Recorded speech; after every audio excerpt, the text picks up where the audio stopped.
Good morning, everyone. We'll start in just a minute. Morning.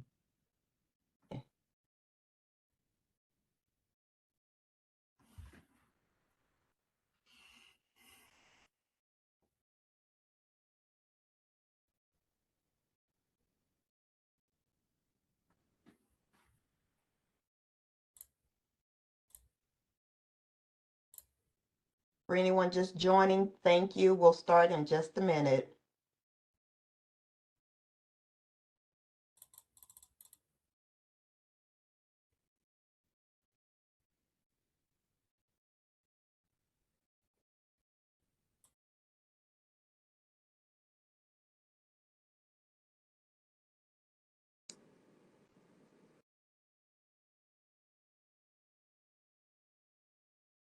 Hey, Gia, do we have most of who we expected here? Is it okay to go ahead and get started? Yeah, right now we have about 40 people in the room. We have about 70 registered, but I think, Monica, we can go ahead and get started just to honor those who showed up on time. Absolutely, I agree. So we will get started and welcome everyone to the 2026 Grantee Manual Updates webinar. Thank you for joining us today to learn about the updates that were made to the 2026 Grantee Manual. These updates resulted from evaluating the outcome of the previous year of programming and also from extensive feedback we received from you as our 2025 grantees. The target audience for this webinar is individuals who delivered the Illinois Works Pre-Apprenticeship Program in 2025 and are accountable for the implementation of the Illinois Works Pre-Apprenticeship Program during the 2026 grant year. My name is Monica Pruitt. I'm one of the programmatic grant managers for our program. While I was a part of the Grantee Manual Committee, I also look forward to hearing and learning about the changes made for the new program year. My colleagues, Edwin and Shar, are also present.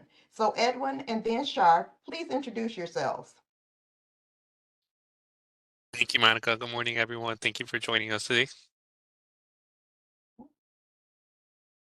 And Shar, if you would Good introduce morning, yourself. everyone. I'm Shar, and I am a programmatic grant manager. Welcome. Okay, so along with myself, Edwin and Shar, Illinois Works has a team of passionate professionals committed to supporting your pre-apprenticeship program success.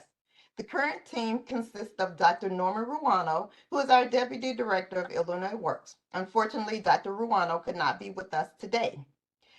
The other members of our team are myself, Edwin, and Shar. Today, and actually, I'm not sure if we have our financial grant managers on the line or not. Dan Martinez, if you happen to be on the line, if you'd like to say hello, we'd appreciate it. He may not be. And also, we have Mr. Robin Hovey, who is our second financial grant manager. We have most of our professional development staff here today. We have Dr. Jeff Doolittle, who is our instructional designer and performance coach. Jeff, will you say hello? Good morning, everyone. Thank you. We have Dr. Carlita Alston, who is our instructional designer and performance coach. Thank you. Good morning, everyone. Okay. I'm not sure if Olivia is still with us, but Miss Olivia Mossenbach is an instructional designer and also a performance coach. And then last but certainly not least, we have Dr. Gia Suggs, who is our professional development lead, instructional designer, and also a professional coach. So Gia, if you would please say hello. Everyone, hello and welcome. And it's great to see so many of you all again after our in-person onboarding event in Naperville. Welcome. Right. Thank you, Gia. Thank you to all of our team. And of course, because most of you attending are renewal grantees, you also know that there's a team accountable for the apprenticeship initiative and a team accountable for both the bid credit program and one for career services. So we have a big, beautiful, passionate team of professionals who are all a part of Illinois Works. Today, we're going to talk about the grantee manual. And if Shiva, if you would move on to the course description slide, thank you. The Illinois Works Grantee Manual provides grantees with guidance on how to successfully implement their Illinois Works pre-apprenticeship program in compliance with Illinois Works and the Illinois Works Job Program Act. The original grantee manual was released early in 2022. The 2026 Grantee Manual has been enhanced with additional program guidance, the application of new or updated data management systems, and additional tools including exhibits and templates. This webinar is designed specifically for 2025 grantees who were offered and will receive Illinois Works pre-apprenticeship renewal grants for the 26 program year, which started on January 1st, 2026. And I'm going to ask if anyone is unmuted, if you would please mute your line until you're ready to ask a question. We'd appreciate that. Shiva, next slide, please. So during this webinar, we will cover each of the major updates to the 2026 Grantee Manual by section. So you may be asking, where's this 2026 Grantee Manual I speak of? So the 2026 Grantee Manual should be published by tomorrow. And of course, as soon as it's available, we will make sure all of our 2026 grantees receive the link. So just a note, we do anticipate that that grantee manual will be published by Wednesday or tomorrow. Okay, let's talk about the course objectives. By the end of this training, you'll be able to apply additional guidance provided in the 2026 Grantee Manual and to utilize the additional tools, including exhibits and templates provided in the 2026 Grantee Manual. Next slide. Which, as you heard at the beginning, as a reminder, this session is being recorded and will be made available for review at our Illinois Work Partner Guide. The link to the Illinois Works Partner Guide is now available in the chat. Are there any questions before we proceed to the next section? If so, you may certainly feel free to unmute your line, or you may post your question in the chat. And always, there's the ceo.illinoisworks@illinois.gov email address that you can access at any point in time if you have any questions. No questions in chat, Monica. Fantastic. In that case, I will turn things over to Edwin. All right, great. Thank you, Monica. All right, so by the end of the section, so we're going to do some quick round of welcome and introductions. Introduce yourself to the rest of the session participants. Identify your level of comfort with the Grantee Manual.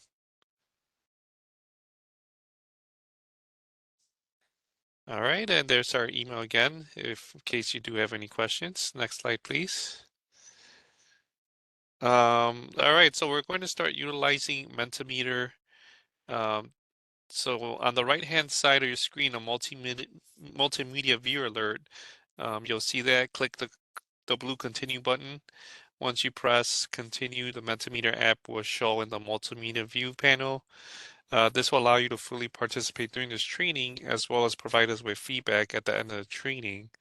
There's going to be a code and a link that's going to be shared here shortly.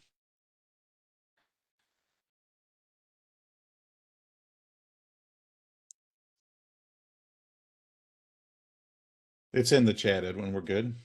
Okay, great. It's in the chat. So next slide, please. So using the Mentimeter, please share the following: your name, your organization or agency where you're from, your role, and what geographic location are you in the state of Illinois. So let's go ahead and pull those up. Again,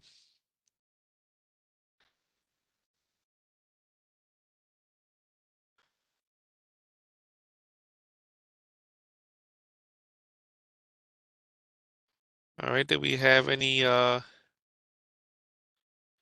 responses on Mentimeter? With people introducing themselves?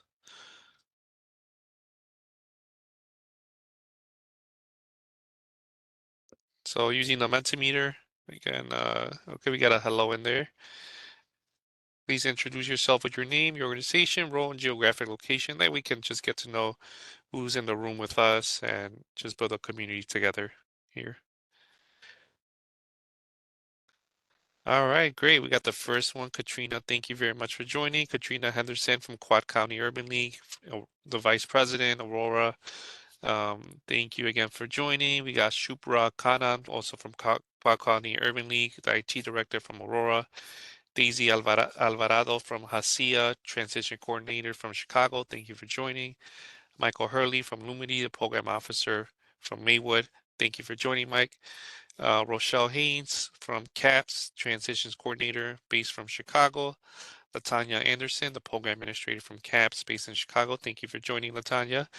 Clarissa Salazar from EDDR Foundation, Senior Program Manager based in Chicago. Thank you for joining, Clarissa. Elena Soriano from Metropolitan Family Services North, Data Entry Coordinator based out of Chicago. Thank you for joining, Elena. Damian Flores from Hire 360, Program Manager based out of Chicago. Thank you for joining, Damian.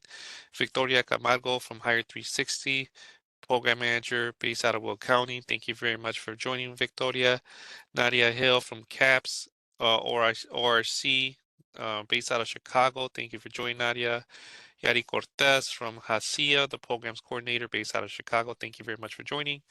Xavier Garcia from Cobb County Urban League, Director of Operations from Aurora. Thank you very much for joining. Latita Hines, Center of Innovation, Program Manager, 35th and State, Chicago. All right, that's what I'm talking about, specifics. That's what I like. What exactly neighborhood in Chicago? Carlos Argueta, Youth Built Lake County, Senior Director of Programs from North Chicago, Illinois.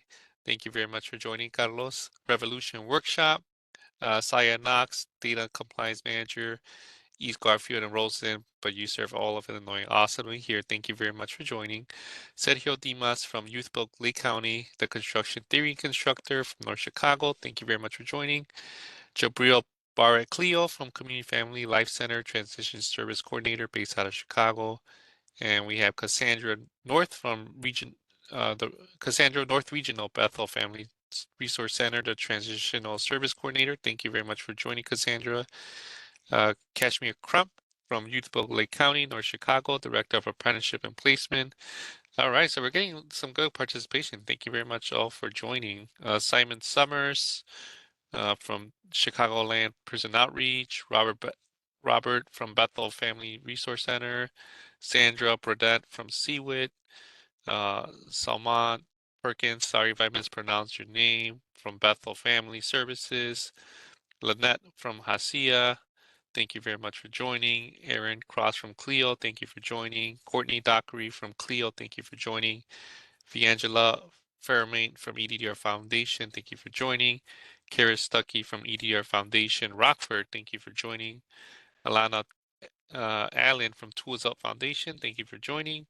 Tarana Broughton from Tools Up Foundation, thank you for joining.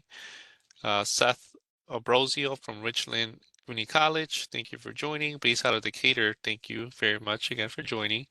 Ayana Thompson from Cobb County Urban League in Aurora, thanks for joining.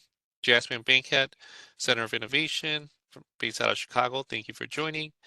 Suzette Crenshaw from Workforce Development Director, Elk Grove Village ABC, thank you for joining. Aurelia Bradley from Community Assistance Programs, thank you for joining. Merrick Nish from Metropolitan Family Services South, thank you for joining. And Dr. Jasmine Bankhead from Center of Innovation, thank you very much for joining.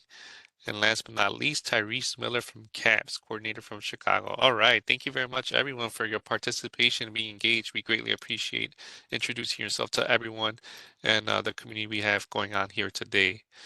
All right, so with another using the Mentimeter, we'll stick with using that that lovely tool. What aspects of the program you're looking for to the 2026 program year?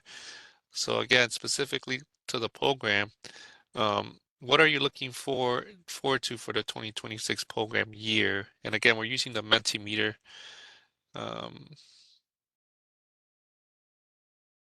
Can we go to the Mentimeter? Yeah, please. So again, what aspects of the program are you looking forward to?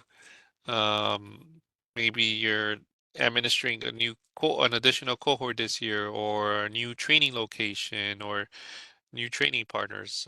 Is there anything specific that you're looking forward to for the 2026 program year? All right, so we got the first answer there. Someone's looking forward to the instructor certification, the expanded career management team, new cohort, and updated training facility also. All right, that sounds exciting. Definitely something to look forward to. Is there anything else?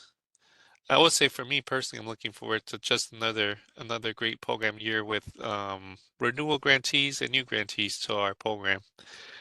Additional cohorts this year, CPMP system, that is a great system. Establishing a stronger transition process, yes, that will be key for this year. Seeing our graduates obtain positions, absolutely the main reason why we're doing the work that we do. Wraparound services list becoming more extensive, absolutely.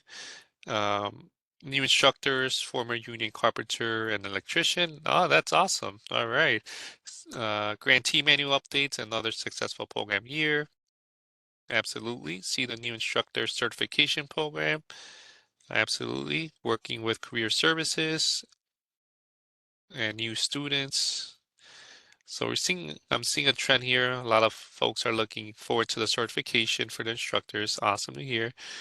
Participants that run to a DOL apprenticeship after completion of the initial training, absolutely. The main goal of our program. And all right, looking forward to stronger, more timely communication responses, along with a more transparent and collaborative relationship around monthly financials. Absolutely, something that we are striving for internally to provide that as well. Assisting students with access to resources to co-build their quality of life. Absolutely, that's amazing to hear. Definitely a great goal to have. All right, well, thank you very much for these responses. They have been great. We can move to the next slide. All right, so thank you very much. Now hand it over to my colleague, um, Shar. Thank you, Edwin, and welcome again, everyone. So we're on to section 3, which is the best part of this webinar. We're talking about section updates. So by the end of this section, you'll be able to identify specific updates to each section of the grantee manual, apply new guidance, and utilize new or updated tools.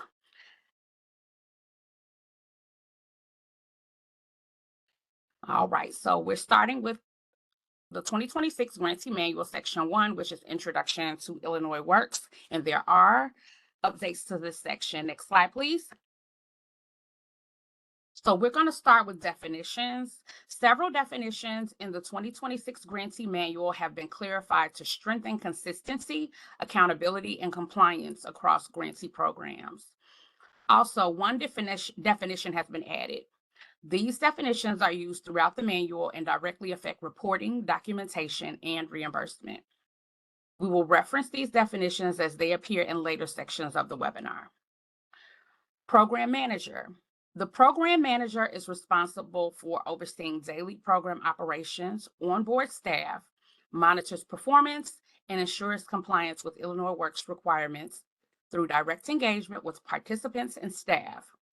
They collaborate with the program administrator, and in high school-based programs, they work with school personnel to support program success. The program manager role was added and clarified for 2026 to strengthen accountability and operational consistency. The following definitions were updated for clarity but are not new. Carryover credit. Added clarification that carryover credits provide a financial credit for the current grant year. Closed lead. There's added clarification that a closed lead does not provide any compliance credit. Orientation. Added clarification that a stipend is allowable for up to 4 hours for the orientation as long as the participant attends the full orientation session and completes all required documents, including a W-9 form. Program administrator. Added clarification that the program administrator is responsible for ensuring overall program compliance, meets performance metrics, completes required reporting, and oversees staff and operations.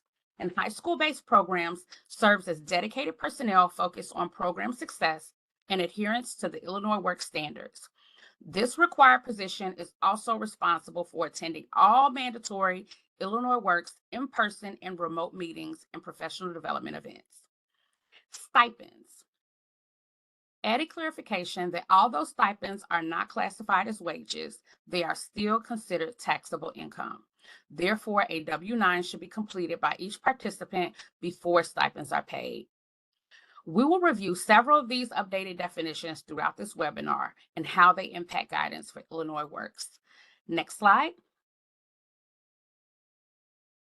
Any questions about the Section 1 updates before we proceed to address the changes to the next section? If so, please feel free to unmute your line or post your question in the chat. No questions in chat. Okay, thank you. Next slide. 2026 Grantee Manual Section 2 Program Culture. There were no updates to this section. Next slide. 2026 Grantee Manual Section 3 Staff Roles, Partner and Provider Relationships, and Leverage Resources. There was only one update to Section 3, which is Partnership, Provider Relationships, and Leverage Resources. Next slide. In 2026, additional guidance has been given to Program Administrator and the role of Program Manager. So the Program Manager is oversight and compliance. They're accountable for program compliance, performance metrics, and all programmatic and financial reporting. They oversee all program operation and onboard staff. They monitor performance of all program roles, attend all Illinois Works meetings, and provide professional development. For high school programs, they served as the dedicated personnel focused solely on program success and Illinois Works compliance. The program manager is responsible for day-to-day operations. They manage daily program operations, onboard staff, and monitor role performance, engages regularly with participants and staff to ensure Illinois Works compliance, work in close partnership with the program administrator, reports to the program administrator on daily activities and operations, and for high school programs, collaborates with teachers and administrators to ensure compliance and best practices. The administrator leads compliance and accountability at the program level, while the manager runs daily operations, together ensuring full Illinois Works alignment and program success. Next slide, please. Are there any questions about the changes made to Section 3 before we proceed to Section 4? If so, please feel free to unmute your line or post your question in the chat. No questions have come in yet, Char. Okay, and if you have Star, questions, yes. hi. Can you tell us, with the addition of requirement for the program manager, is this now a full-time position? No, so we clarified the role. We didn't change any, we just wanted to clarify the difference, because when we were looking at the roles and what was happening with those, participants had questions about what the program administrator should be doing, what the program manager should be doing. So we just clarified it that way. Thank you. Okay, thank you. And if you have questions about a section and we've gone past it, feel free to add it to the chat, or we can definitely address it later. So the next section is Grantee Manual Section 4, Outreach and Recruitment. Section 4 introduces you to the first phase of the pre-apprentice life cycle. There's only one key update to this section. Next slide.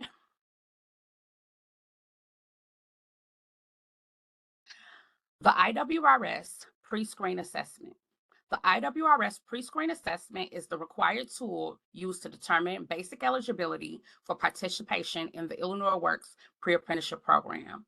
For 2026, additional clarification was added to clarify eligibility. Of specific note, applicants who have previously completed and received an Illinois Works approved certification, such as NCCR core curriculum or the Trades Future Multi-Craft core curriculum, with MC3, or Illinois Community College Board certification, are not eligible to participate in the Illinois Works pre-apprenticeship program. We added a new question, which will now be number 6. Have you previously participated in Department of Labor, construction, or building trade? This program is designed for individuals who are new to the construction industry and interested in pursuing a career through a Department of Labor construction or building trade registered apprenticeship program. Individuals who have already enrolled or participated in a U.S. Department of Labor apprenticeship program are not eligible for enrollment. Also, individuals declared by a Department of Labor apprenticeship program to be a journey person are not eligible for enrollment. The previous question 6, how did you hear about this program, is now question 7. And this can be found on Exhibit 21, IWRS pre-screen assessment, and it'll be updated with these changes in the 2026 manual. Next slide. Any questions about the changes made to section 4? If so, please feel free to unmute your line or post your question in the chat. Hi, Shar. We did have a question come in. Just really, they were asking, they had a tech issue. Can you please restate the policy on W-9s and stipends when you get a chance? Okay, so 1 second. So for stipends in the manual, like I said, these definitions are not new. We just clarified them. So there's added clarification that although stipends are not classified as wages, they are still considered taxable income. Therefore, a W-9 should be completed by each participant before stipends are paid. So in the manual, it currently states that stipends are not classified as wages, but they are still considered taxable income. So that's why we just wanted to make sure that we were clear about what that meant for the participants. Thank you, Shar. And we did get an additional question. Does that mean, this is a separate question, but does that mean that people with a pre-existing NCCER credential are not eligible for enrollment? Yes. Okay, and that is the last question. Okay. Next slide, please. 2026 Grantee Manual Section 5, Program Application and Intake. There are multiple relevant updates to Section 5. Next slide. So, veteran eligibility documentation, high school completion. A DD-214, Certificate of Release or Discharge from Active Duty, may now be used instead of a diploma or transcript, only if all conditions below are met.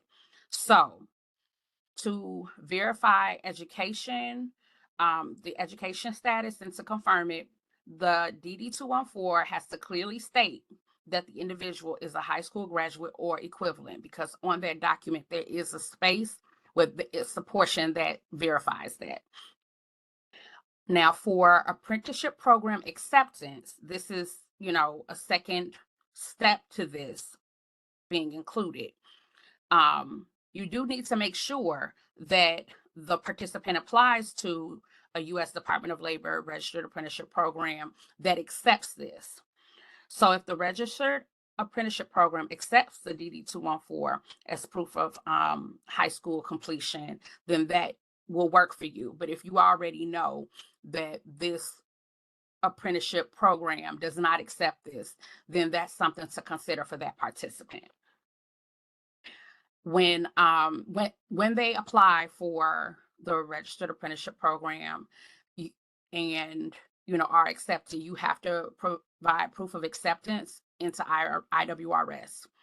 Also, this is only allowable if no other records are available. If the participant's high school diploma or transcript cannot be obtained, and this is the only document that they have, a DD-214 is an allowable substitute only for veterans and only when it confirms graduation, and that it is accepted by a registered apprenticeship program, and traditional school records are unavailable. And I know that was a lot, but we had to put some conditions with this so it didn't hinder the participants. Next slide, please.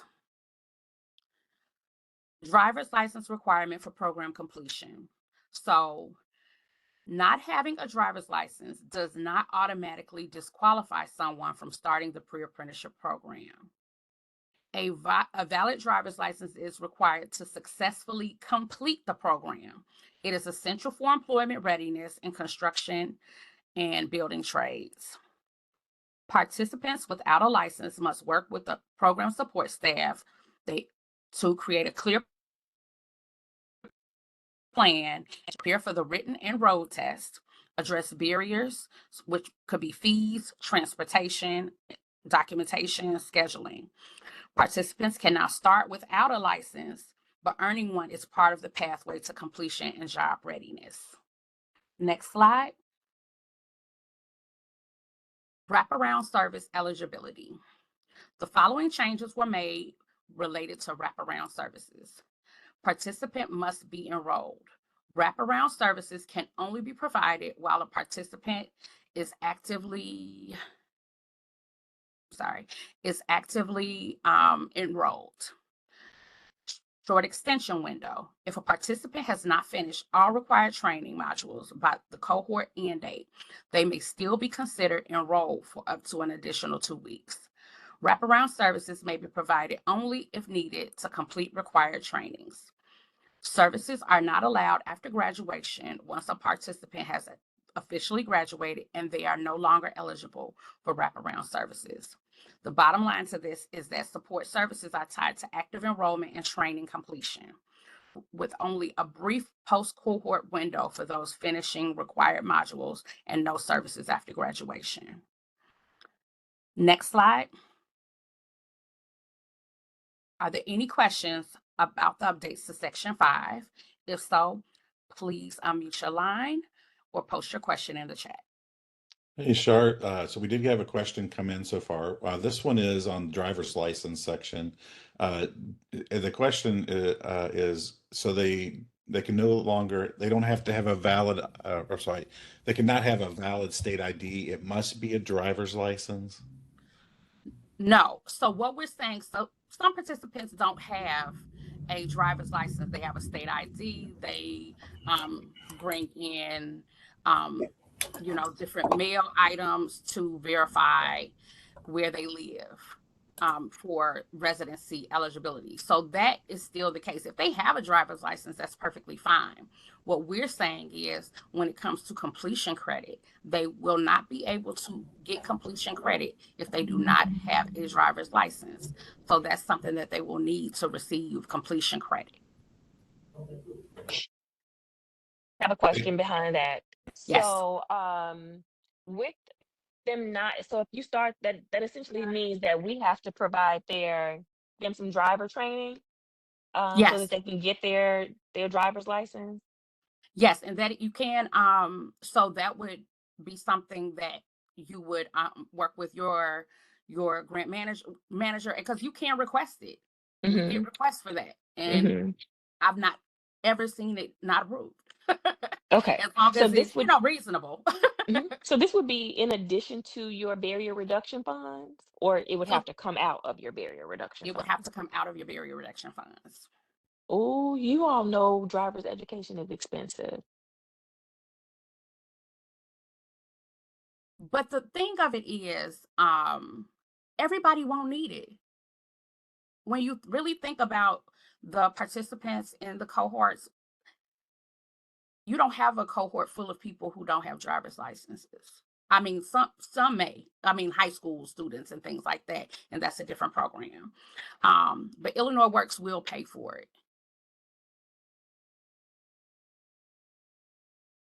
Okay, We have definitely had conversations about this to make sure that we are not putting anybody in a binding situation. So this wasn't looked at like, oh, we're not gonna take care of it. This is something that we have thought through and addressed. So thank you, Shar. We did get one more question came in and around driver's license here. It says, could we also get guidance on how this license requirement process would work? I had asked previously and didn't receive an answer, or at least a clear answer. So as I stated, you'll have your support person working with them to set up a plan to see what is needed, talk to the participants, see if they've taken the course before, do they have a driver's license? Have they ever had one? Do they just not have one now? So this is a part of having that communication to see what the plan needs to be. How are we going to get them from not having a driver's license at enrollment or recruitment or however, and then by the time of completion, being able to work through that process. Okay. And Char, we did have an additional question come in. This one goes back to the 1099 forms. Will participants now receive a 1099 form? Also, where would the W-9 be going, form be going? Is it required to be uploaded into the IWRS? So I do not have a clear answer on that. I do know a 1099 will be distributed. That is a part of it. As far as where the document would go, that may be a question that the financial grant managers would need to answer. So if you could just email that question to ceo.illinoisworks@illinois.gov, and I can respond to you there once I get a clearer answer. All right. And I've copied it to it's sent to you, Shar. But this is from Nadia. Was there an update to the list of approved wraparound services and how soon the cohort can wraparound services be requested for active participants? So there wasn't an update there, but there is a list of wraparound services in the manual. I know there was one last year. If you're looking for something more detailed, or if you have questions about if something is included in wraparound services, I will reach out to your grant manager, because if it's something that's not listed or it exceeds the threshold, then you would just need to request approval from your grant manager, and we would discuss it with the director for approval. Okay, that was the last question. And if you have any additional questions, once again, you can always email your questions to ceo.illinoisworks@illinois.gov, and we will address the questions there. And if that's all, I'm going to pass this on to my colleague, Edwin, and thank you so much for your time and your questions. Great. Thank you for that, Shar. Some great information being shared. So I'll go over section 6. I know Shar touched a little bit on wraparound services, but we'll expand on wraparound services and student support services, because there are important updates to review here. Next slide, please. All right, so barrier reduction funds, Illinois work groups support services, stipends, and transition expenses under one category called barrier reduction funds. Direct payments to participants are limited. Stipends are the only funds that may be paid directly to participants. Again, let me repeat that one more time. Stipends are the only funds that may be paid directly to participants. Payments that must go to vendors, which are the following services, are wraparound services, student support services, and transition services. These must be paid by the grantee directly to the service provider or vendor. With that being said, there are no participant reimbursements. Participants cannot be reimbursed directly for expenses during the Illinois Works pre-apprenticeship funds. All non-stipend support must flow grantee to vendor, not grantee to participant. Can you go to the previous slide, please? Thank you. And barrier reduction funds help remove obstacles, but only stipends go to participants directly. All other supports must be paid straight to vendors with no reimbursement to participants. All right, thank you. Next slide, please. All right, so community partnerships and support services budgeting. Here are some changes here. So community partnerships are encouraged as a cost-effective way to deliver wraparound and support services. Local community action agencies are strong partners to explore for available resources. Not all services will be covered through partnerships, so grantees should budget between $500 to $1,000 per participant. Cover support needs not available through community partners, and also leverage community partnerships whenever possible to stretch funds, but set aside per participant dollars for gaps partnerships can't cover. Next slide, please. All right. So here's some allowable transportation costs for wraparound services. So public fare transit fare, transit cars, emergency car repairs only, so non-maintenance up to $500. So that's key, and that's something that we'll be looking forward to for moving forward is non-maintenance but emergency car repairs only. License plate sticker or city sticker renewal fees for those that are in Chicago. Non-allowable costs, so ride shares or taxis. This includes Uber, Lyft, other ride sharing applications, gift cards or cash cards of any kind, Visa type prepaid cards or any prepaid debit card, and gas station branded gift cards, Shell, BP, Marathon, Exxon, etc. So no longer gas cards are allowed moving forward. So something to ask participants, do you have a reliable transportation to and from the program? What's your primary form of transportation? And again, all transportation support is opt-in, so it cannot be offered as incentive or outright just given to participant. They must opt in. The wraparound services coordinator must meet with participants to assess and document need.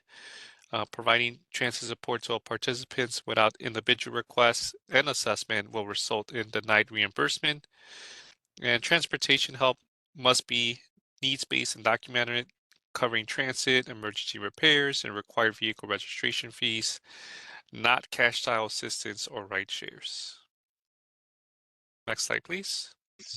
I have a question. May I?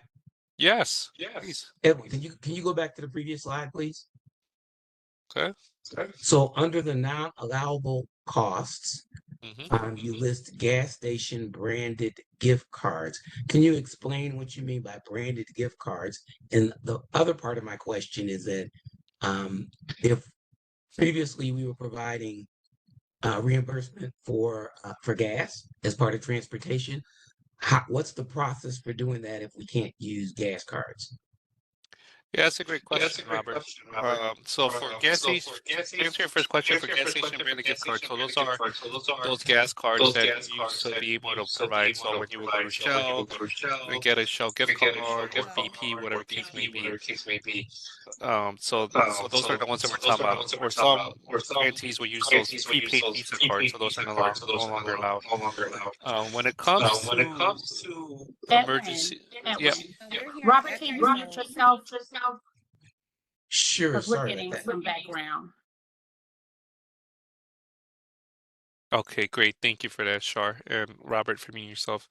When it comes to transportation costs, in regards to what's allowable now, unfortunately, this is what is only covered now. So public transit fare, emergency repairs, and license plate or city sticker renewal fees. So we can no longer cover things such as gasoline and stuff like that. At that point, I would strongly encourage for you to talk to your participants and on how they're utilizing their stipend, maybe offer some financial support classes if they need support with that. But at that point, we're no longer allowed to provide gas cards or gift cards for gasoline. Does that answer your question, Robert? Questions, I should say. Yeah. Okay, great. Thank you. Next slide, please. Can I jump in and just ask a quick question? I'm sorry. Good morning. This is Vicky from Southwestern Illinois College. Yes, absolutely. Those gas cards are essential to our participants getting to class. The stipends they receive is just barely enough, because they're not working during that time. And I just would like to throw that out there. I don't know how other grantees feel, but to remove those gas cards, that's a little detrimental to us being able to get those participants to where they need to go, come into the class every day. So I really think that's just something very vital. Very shocked to hear that that's going away. Yeah, thank you for that feedback, and we'll definitely bring that back to Dr. Rurano. Appreciate that, Vicky, and those who are writing that in the comments below. All right, so we'll talk about driver's ed. Shar, she did touch on it a little bit in her sections earlier. That a driver's license is not required to start the pre-apprenticeship program, but it is typically required for apprenticeship entry and program completion. And also, once they do get accepted to a registered apprenticeship program, it's vital to have reliable transportation, such as having vehicle and a driver's license. With that being said, it is now a requirement to complete the Illinois Works Peer Apprenticeship Program, and here's allowable support to assist with that. So programs may cover costs when a participant needs to obtain a license while enrolled, including driver's education courses fees, permit or license testing fees, or required licensing costs through the DMV. So why this matters, again, as I touched on it a little bit ago, reliable transportation and licensing are key to accessing apprenticeship opportunities, meeting employment expectations in the trades, and successfully completing the pre-apprenticeship program. If earning a license is a barrier, programs can fund driver's education licensing fees to help participants stay on track toward completion and apprenticeship placement. Next slide, please. All right, so wraparound services, participant opt-in requirement. So again, support services must be participant-driven, not automatically assigned. What programs must do is all wraparound services are opt-in only. Coordinators must meet individually with participants.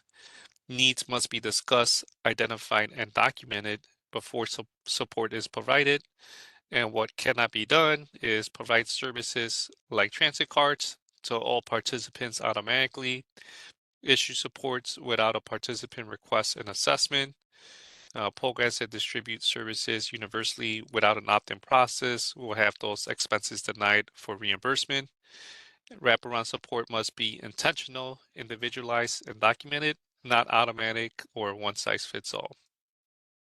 Next slide, please.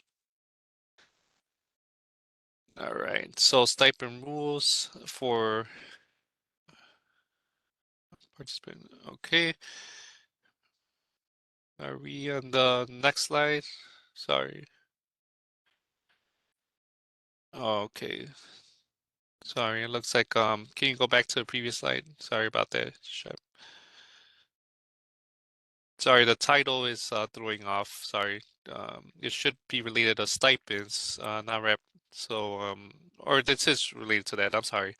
Stipends must be consistent, tied only to approved instructional time. The manual was updated to clarify that participants may not receive stipends for orientation up to 4 hours and must attend a full session. Prior approval is required for any synchronous virtual training before stipends can be issued. The grantee should provide a 1099 form for each participant earning stipends over $600, making it essential for all participants to complete a W-9 before stipends are paid, and paid stipends at one consistent hourly rate for approved live instructional activities only, never for asynchronous learning, and get approval before offering live virtual sessions. All right, now next slide, please. All right, so attendance rosters for virtual sessions. Now, again, participants are to be present for their scheduled training and work-based learning sessions. Regular attendance and participation are essential for student success. Illinois Works pre-apprenticeship grantees are required to track all training attendance of participants using an approved attendance roster. These attendance rosters will be used to confirm the accurate reporting of attendance and appropriate e-payment of stipends. If approved, virtual sessions must follow the same documentation, class rosters, and assessments and verification standards as in-person training. Though it is not required, it is recommended the grantees utilize the Illinois Works Peer Apprenticeship Program roster to track attendance. If you want to use an alternate attendance roster, you must submit that alternate attendance roster to your grant manager for approval prior to use. Next slide, please. All right, so now we'll talk about tracking and eligibility for wraparound services. Wraparound services, again, must be needs-based, documented, and tied to active enrollment. How services are tracked, services are automatically added to a participant's career plan in IWRS after the wraparound services assessment at intake. Data entry coordinators and staff must update services as they are delivered. Every service must have a final status recorded by graduation. And when can those services be provided? Again, only while a participant is actively enrolled. If training modules are incomplete by cohort end date, the participant may be considered enrolled for up to 2 additional weeks. Services during this short extension must directly support completion of required training. And when can they not be provided? After graduation, participants are no longer eligible for wraparound services after the program has been completed. Now, wraparound services must be properly documented in IWRS, linked to assessed needs, and limited to active enrollment, with only a brief extension window, again, for those participants that may need to finish required training. Next slide, please. All right, so just a quick reminder on any American Disabilities Act requirements.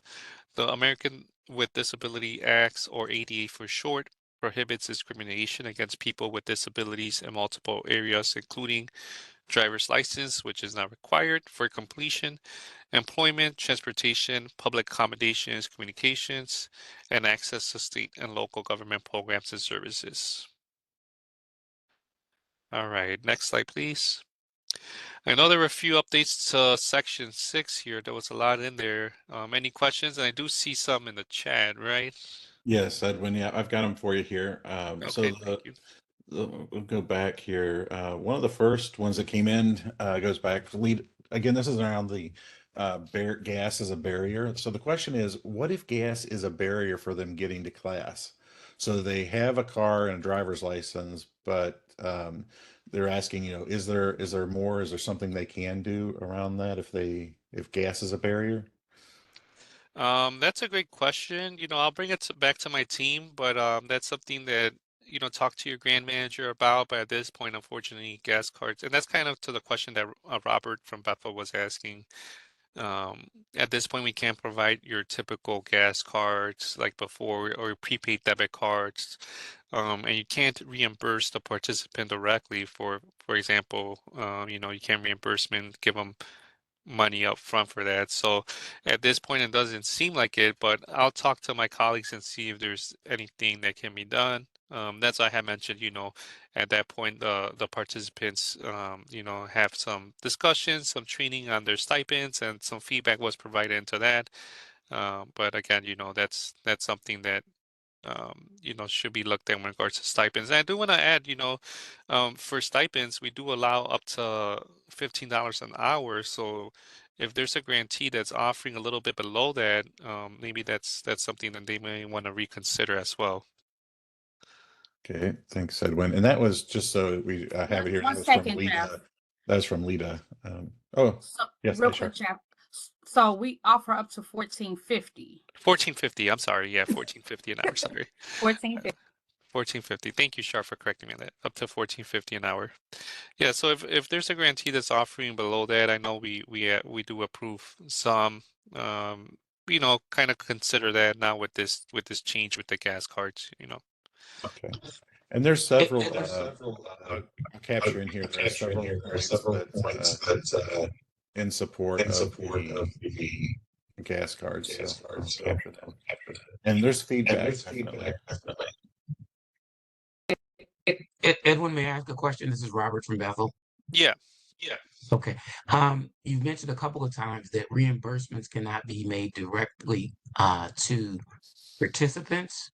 Want to just share a scenario? If you have a participant that perhaps needs a particular piece of equipment, say PPE, that goes beyond what is required by the program, and they go out and they purchase it, how would we reimburse them for that? If they're actively in the program, they need it for the program, how do we reimburse them for that? So if it's related to your training program specifically, that's something that your program will need to, you know, basically expense, not the participant. So that's something that a grantee should be providing to the participant. But if it's something that it's required for the registered apprenticeship program, if it's a requirement for them to get accepted, they need to have that specific PPE. You could talk to your grant manager, and that could be considered transition services provided for that participant. But again, at no point it can be directly expensed back to the participant. They can't get reimbursement for that. So it could be the participant comes to you and says, "Hey, Robert, I need help with getting this PPE, for this registered apprenticeship program." At that point, you will facilitate that with your grant manager, and we can assist you on how going about that. Did that answer Okay. your question? Yes, thank. Okay. This next question here is from Mike Hurley. What about services related to obtaining driver's license, such as an eye doctor visit or purchasing glasses? Yeah, so those case by case basis that you would need to talk to your grant manager about, but it's not a pre-approved that, for example, isn't a pre-approved cost, so you can't um, purchase that and then provide that service and expect reimbursement because it's not a pre-approved cost. So for that, we're pretty flexible for for the most part when we're thinking about the participants and their success in the program. But again, you must get talk to your grant manager before providing that service, before making the expense. So that's my answer to that is talk to your grant manager. We'll talk to Dr. Ronald about, and then we'll see if we can cover it or not and go from there. Hey, Edwin, Edwin? this is Mike Hurley. Is it possible to get like a blanket approval for that if we're going to be offering? We know that we have several participants, like we screen for that before for their eye exams and stuff. No, I know first it can't. And again, let's also go back to what we had mentioned earlier. There are community agencies that provide those kind of services as well. So if that's something that you're going to do for every participant at that point, Mike, I would say it'll be a good opportunity for you to connect with those community organizations, health agencies, and see how you can partner in providing those collaboratively and not necessarily, Illinois Works providing that because we're not a healthcare provider, Again, we could provide wraparound services, but again, it's on a case by case basis per each participant, not a blanket.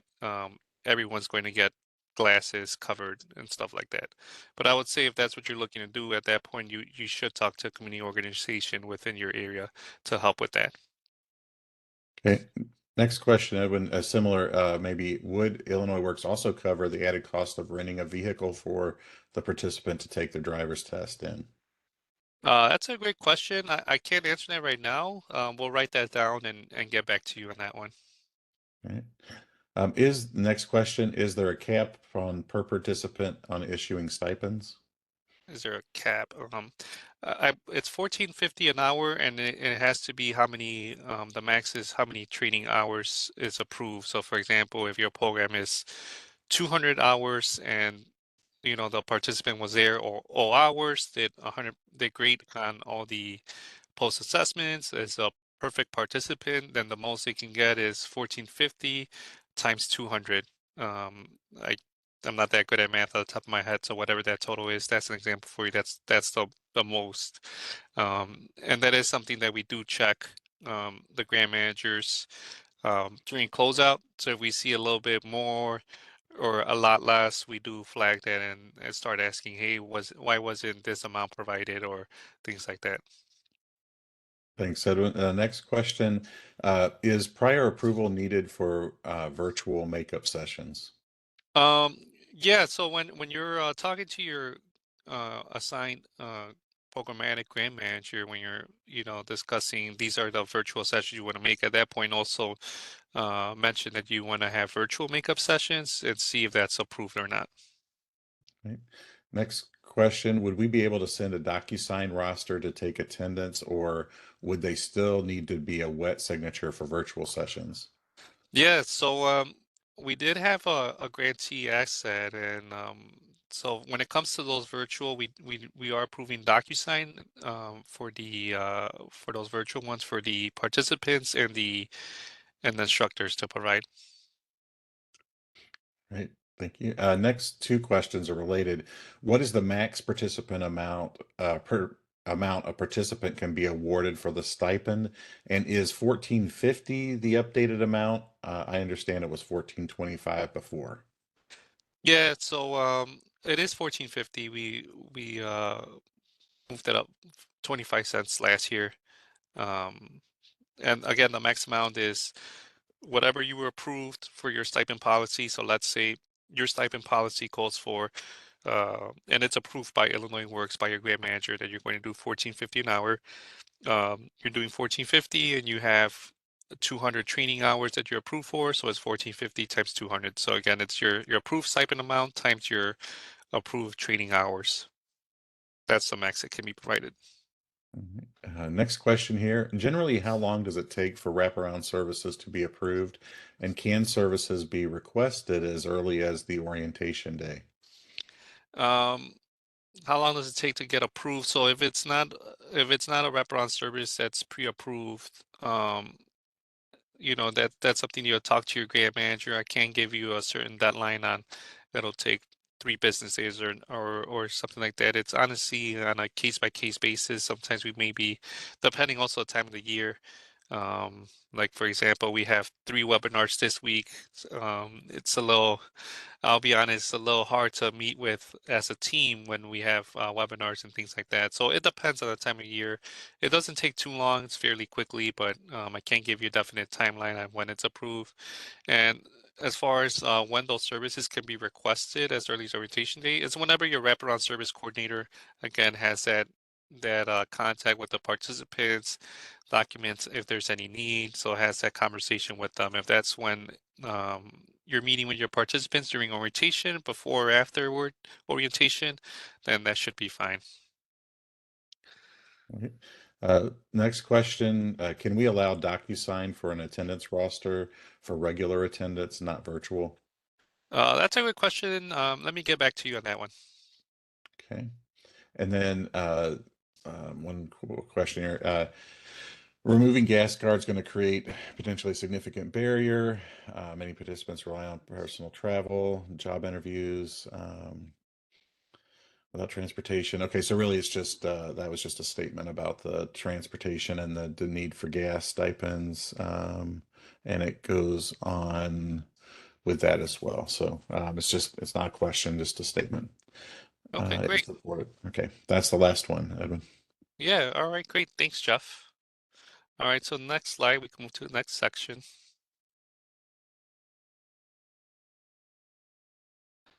All right, so we'll talk about now training, instruction, and certification. So I know on the introductions, a good amount of people were looking forward to this year's the certifications for instructor.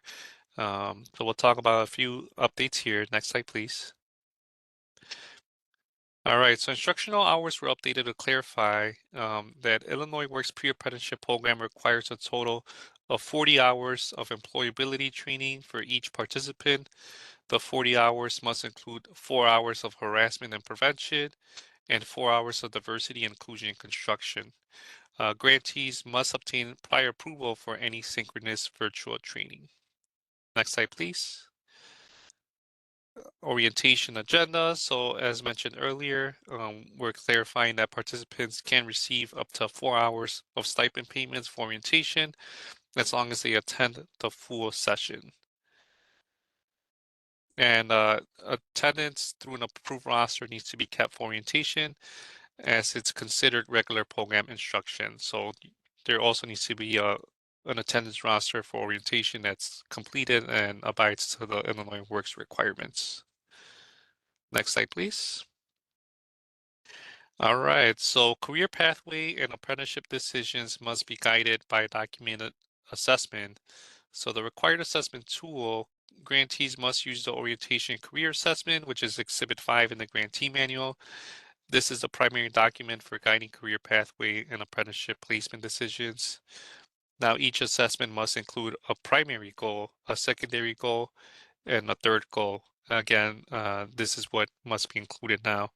And these goals must be documented in the participant's file and reflected in the participant's individual action plan. Career planning must be assessment driven with 3 clearly documented career goals that directly shape each participant's pathway and action steps. Next slide, please.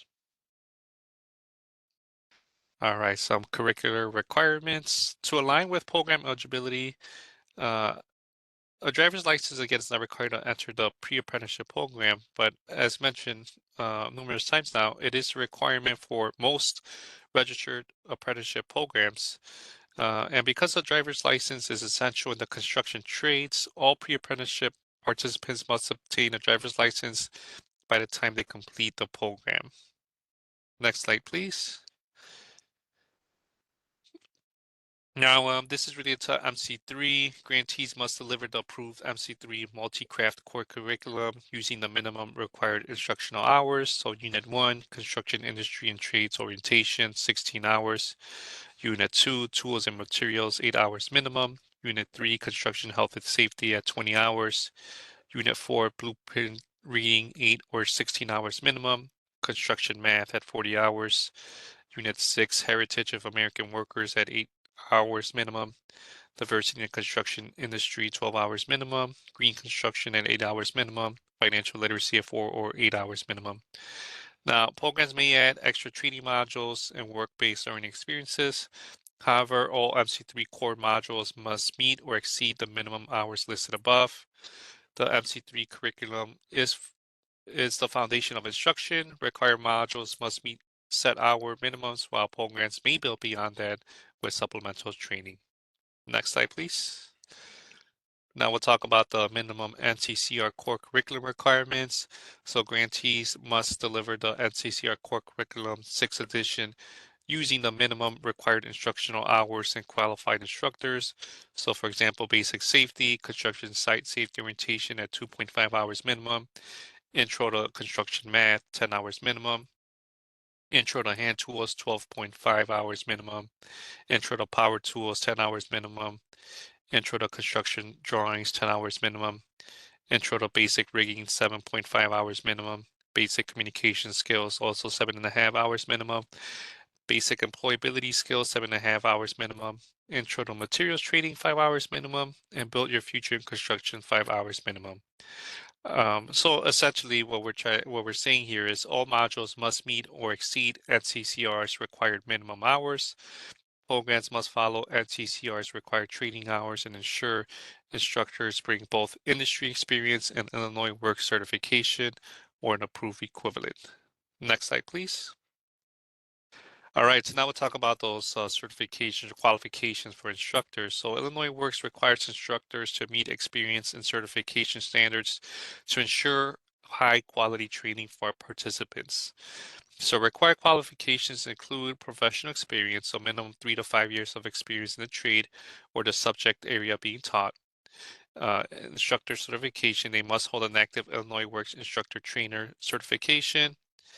There is the waiver options. Instructors with equivalent training may request a certification waiver.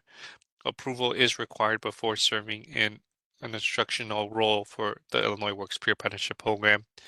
Instructors must bring real-world industry experience and state-recognized training credentials with a waiver pathway available for those with comparable preparation. This certification should be ready by the end of February to the beginning of March. Next slide, please. All right, so closing out a training service in IWRS. So this is related more to IWS. So evaluated not required status, if a participant enters the program with a valid pre-existing certification, such as OSHA 10, First Aid and CPR, issued within the last 3 years, the grantee may waive these modules and must document the exception in IWRS. And if you need any help with this, besides what I'm covering now, please reach out to your programmatic grant manager. We can definitely assist you with that. Next slide, please. All right, so there were quite a few updates to that section as well. Any questions before we proceed to the check-in quiz? You can unmute your line or please use the chat as how you've been doing. We have one question that came in here. What do we need to provide in order to get a certification waiver for trainers? For instance, I have 2 instructors with over 30 years of each with union experience.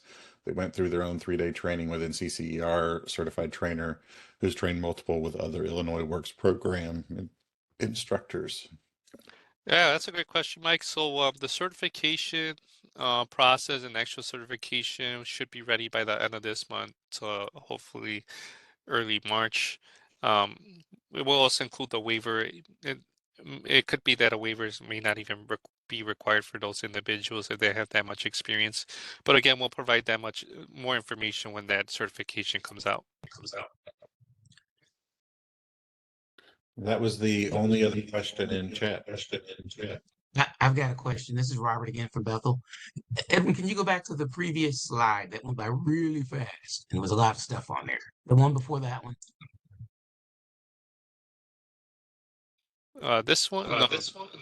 The one that had the yeah, there we go. And again, we And will. I apologize, Edwin, if I missed it, but the fourth bullet in the first section, he said must hold an active Illinois Works instructor training certification. Yep, that's correct. How's that obtained? Yeah, so as I mentioned, the certification should be ready by the end of this month, so beginning March, early March. So within the next few weeks, we will have more information and release that certification, the certification process. Um, so we'll provide more information on how that certification will be obtained, and that will include the waiver option as well if it's necessary for those. Okay, provided our instructors meet the other requirements, will we be able to begin programming? That's something that you need to talk to your assigned grant manager when you're doing your one-on-one onboarding. They will give you the approval or not for the one-on-one onboarding. That could have a significant impact on scheduling. Yep, I agree. But again, reach out to your assigned grant manager, and that's something you can discuss on when you're approved to begin programming. Yeah, just for the record, I think it's a great idea, the certification, but it's the timing of it. It could be a major impact. Okay, thank you for that, Robert, for the All right. feedback. I'll definitely mention that to Dr. Rano. Edwin, we had a few more questions here in the chat, but one was, can a resume be submitted for the waiver? Um, I I can't answer that right now. So again, the process, certification process, we'll release that within the next few weeks, and we'll provide more information on what needs to be provided or can be provided for that waiver option. And this might be related to the one you just answered too. It says, we cannot start, kind of clarifying, we cannot start until all instructors complete the new certification? That's correct. And then, in the past, we have required 20 hours of construction math, and the slide says 10 hours. Has this changed? No, so what we're talking about, the NCCR, is that their minimum for their specific module. So again, for Illinois Works pre-apprenticeship for our program, we require more, but we're talking about what we see often is grantees try to adjust NCCR hours to better fit their programming and their hours that they want to provide. We're saying for those modules, those hours can't be set to minimum less than that. That's what the minimum is, so it can only be less than that. It can't be less than what NCCR has approved or said these are the minimum hours for this specific module. And Edwin, this is, I think, related to, again, the instructor qualifications. Does a doctorate degree or a master's degree in adult education, could that be fit the waiver? Again, we don't have the process out yet, so I can't answer that. But once we have, the process out and within the next few weeks, we'll be able to answer that question whether a higher education degree in adult education could be a waiver for Illinois Works peer apprenticeship construction programs. And last question here, I think it's related. Does the NCER master trainer meet the instructor qualifications? Again, we'll answer that when we release the certification in the next few weeks. So please be patient. Thank you for being patient up to this point with that, but within the next few weeks, we'll be able to answer those questions. All right, we're ready to move on.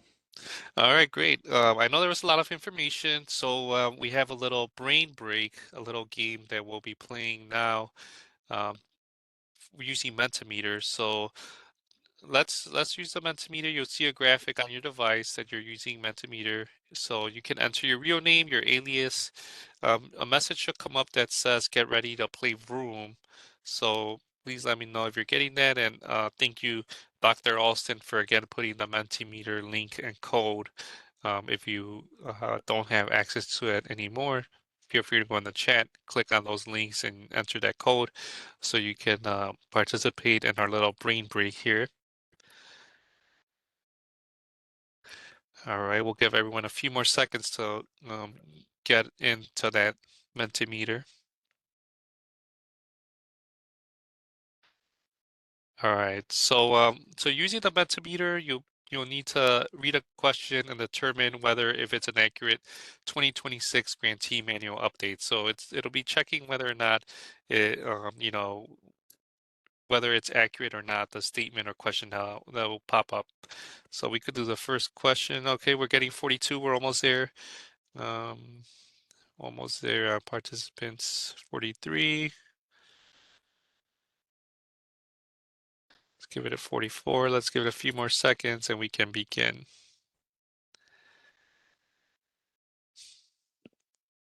All right, 45 players. I think we're ready to start now. All right, so all correct answers give max points. All right, the program administrator leads compliance and accountability at program level while the manager runs daily operations. True or false? Again, the program administrator leads compliance and accountability at the program level while the manager runs daily operations.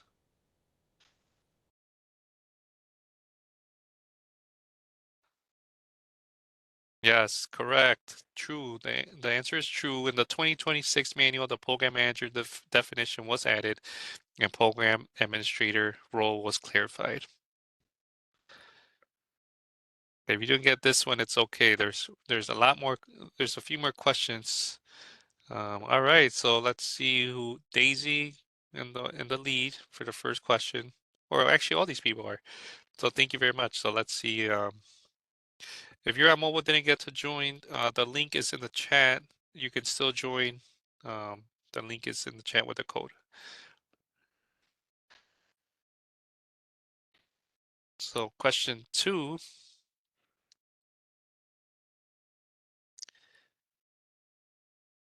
And you answer quickly, you get more points. So a DD-214 certificate of release or discharge from active duty may be used for veterans instead of a diploma transcript, even if a high school graduate is not clearly stated. Is this true or false?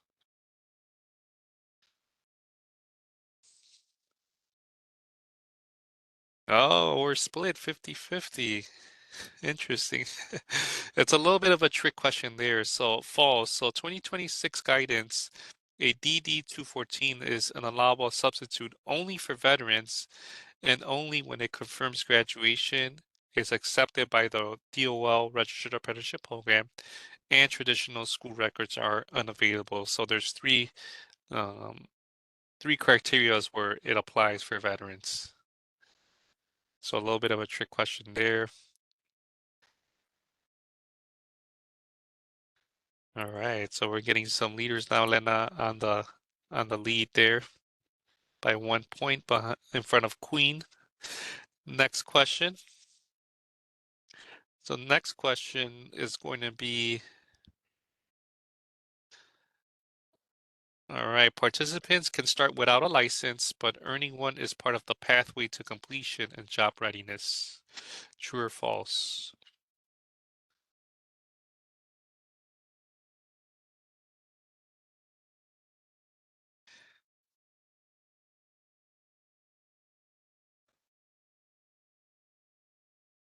That's correct. The correct answer is true. We did update the 2026 requirement to include this for successful completion of the program.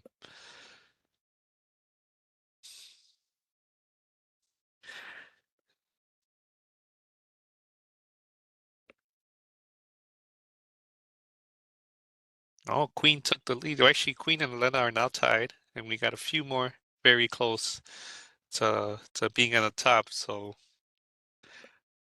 it's a tight race. All right, so next question.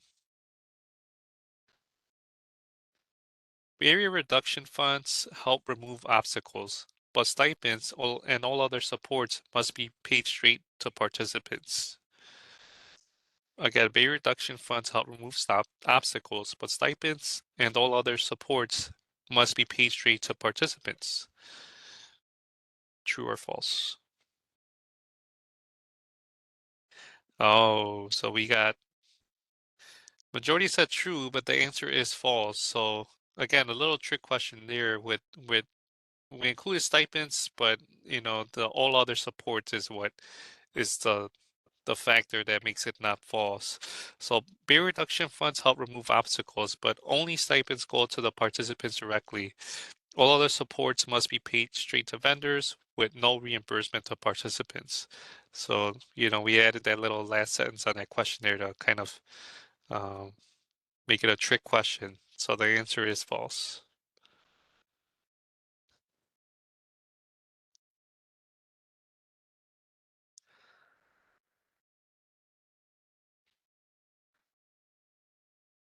All right, so next question.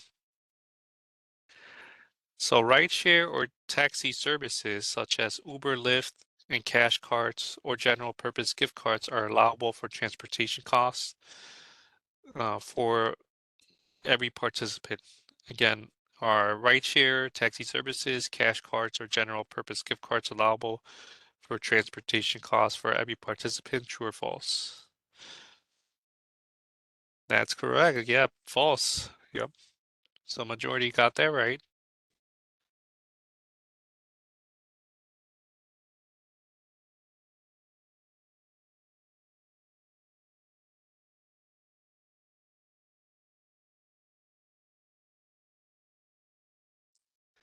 Okay, we got two more questions.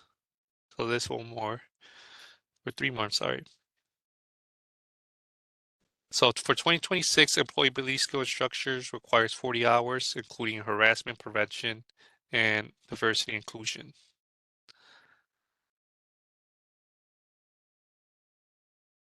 I'm sorry, we got four more questions.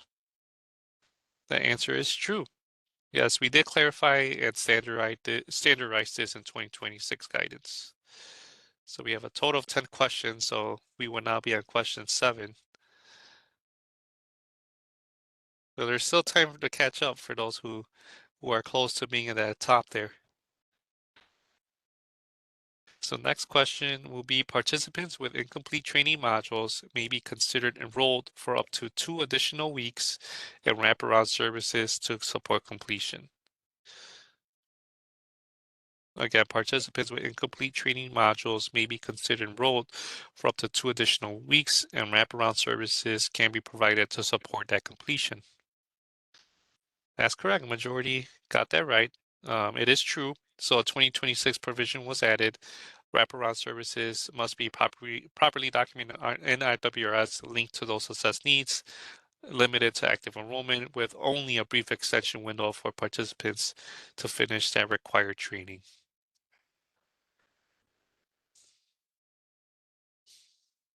All right, the next question, I'm sorry, that will be coming up here is career planning must be assessment driven with 3 clearly documented career goals that directly shape each participant's pathway and action steps. True or false? So career planning must be assessment driven with 3 career goals clearly stated. All right, that's awesome. Majority got that right with true. Almost actually everyone got that right. So that's awesome is here.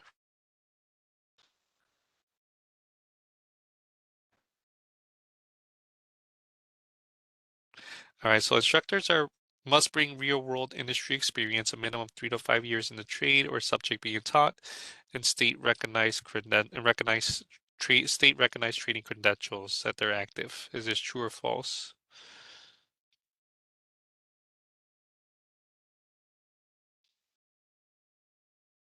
So another trick question. So the answer is false. We did define instructor qualification for 2026, but there's a missing key thing that we're allowing for this is that waiver. So there is a waiver pathway for those with comparable preparation. So that's the answer on why it's false, is the waiver pathway that is available for those with comparable preparation.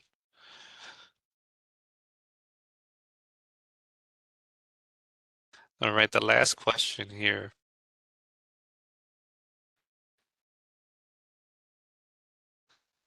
So for 2026, stipends up to 8 hours for rotation are allowed, provided they are reasonable. True or false?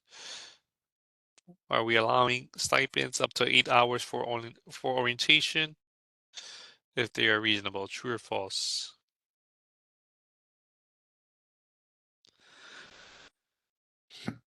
That's correct. Majority got that right. The answer is false. The reason being is that we're only allowing up to 4 hours. That's the allowable for stipends to cover up to 4 hours for orientation. All right, so that's the end of this quiz for now. We will have one, I believe, later on with Monica. So it looks like Elena was number one, Daisy number two, the best three, Queen, followed by Queen, QT, Dragon Knight, Wolfmeister, Mike, Blue, and Kick.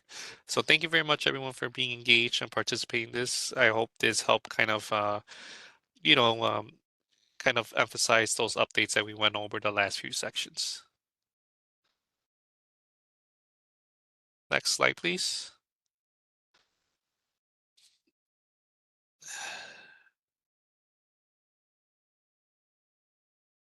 Okay, next slide. All right, so we'll go over now on program completion, transition services, and follow-up. So a few important updates here. Next slide, please. So successful completion occurs when the participant has met all the program requirements.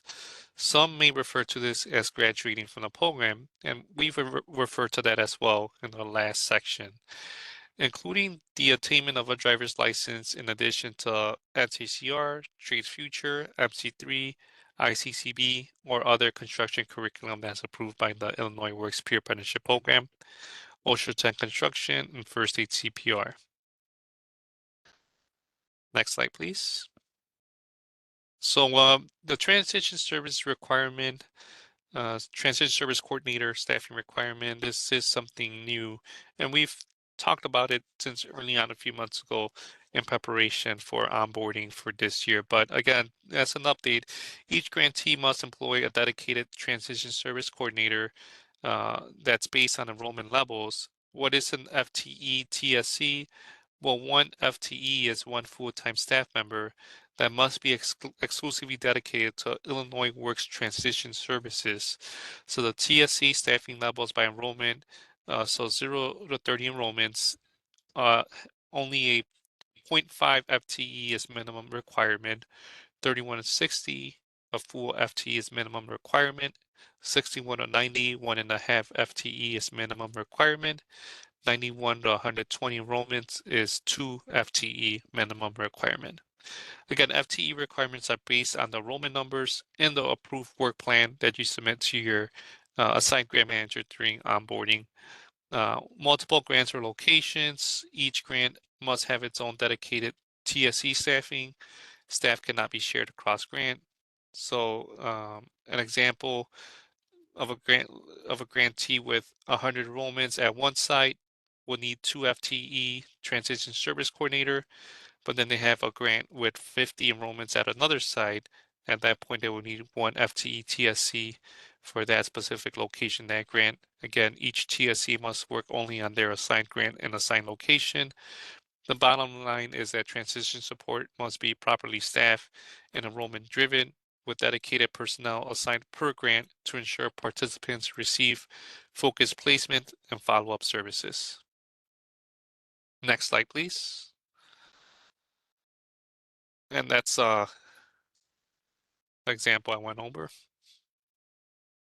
The next slide, please. So the career and job fair requirement. So Illinois Works requires grantees to actively support career connection events for program graduates. So an annual grantee that's hosted a career/job fair. So each grantee must hold at least one career job fair per year. The event must be held in partnership with the Illinois Works Career Services team. So the focus should be connecting graduates with employers and contractors, U.S. Department of Labor registered apprenticeship programs, and ongoing career services support. Also, regional career job fairs. Illinois Works Career Services will host 3 regional career job fairs. Grantees must help coordinate and participate in these events. Career fairs are a required part of the pathway, helping graduates move from training into employment, apprenticeship, and continued career support. This is a very, very important new requirement that we'll, looking forward to for the next for this year. All right, next slide, please. All right, any questions related to this section here? Yeah, Edwin, no questions have come in. All right, thank you, Jeff. Next slide, please. All right, so now we'll go over professional development technical assistance. There were a few updates related to these items, so we'll go over that for now. Next slide, please. So we do have the community practice, and this isn't anything new, the community practice, but new for 2026 is the addition of a mandatory Track 3 Administrators Accelerator Program community practice. So now there is that additional community practice for Track 3 administrators. Next slide, please. So a Track 3 Accelerator program, grantees identified through the readiness and assessment process may be placed in Track 3 Accelerator program for enhanced support. So new for 2026 is the addition of progress evaluation milestones. Grantees' progress is formally reviewed at 3 months, 6 months, and then 9 months. So evaluation may include coaching participation and compliance, competency growth aligned to coaching goals, program compliance reporting, and effective implementation across the whole pre-apprentice lifecycle. Track 3 provides high-touch coaching and structured accountability to accelerate grantee capacity, strengthen compliance, and overall drive successful program implementation. Next slide, please. All right, so there were a few updates related to Section 9 and the Track 3 update for accelerator programs. Are there any questions related to this? If so, feel free to unmute your line or put them in the chat. No questions have come in the chat. All right, great. Thank you, Jeff. All right, so with that being said, you take a little break from hearing from me, and you will now hear from my colleague, Monica. Thank you so much, Edwin.